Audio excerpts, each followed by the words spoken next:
Welcome to Divine Stars, where universal energy flows to heal, balance, and transform your life. Let's discuss about tarot and runestones readings today. These are tools used for predicting and guiding towards future, present, and things about past. They answer everything from reasons, solutions, timeframes, possibility of an event happening, choices to make to achieve desired outcome, etc. to any question you can think of.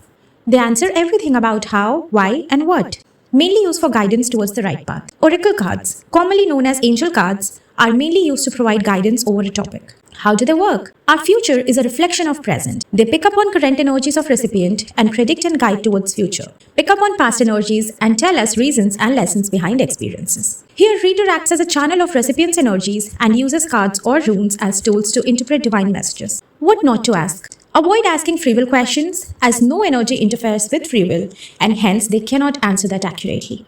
Also avoid time frame questions, as energies keep on changing and the thing which changes the most with energies is time frame. Do not ask questions which doesn't involve you, as it is violation of universe law and against the ethics to interfere in others' energies. What determines the accuracy of outcome? Your calm state of mind, openness to know the truth, asking right questions as explained just now, intuition and energy of the reader. Are the outcomes guaranteed?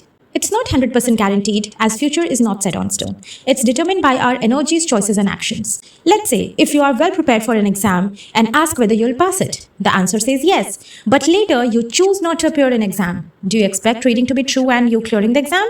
Also remember, any divine energy or tool doesn't interfere with free will. When to go for cards versus runes? Go for card readings if you need detailed, elaborated answers. Go for oracle reading if you want to focus mainly on the guidance, and runes if you want precise to the point answers. Cards and runes predict based on current energies. They are great guidance tools for manifesting your desired outcome. If reading is positive, maintain current state. If negative, change your energies and choices to manifest desired outcome. They are a blessing if understood correctly. Book your session today and let your soul align with the divine. Divine Stars, your true guiding star.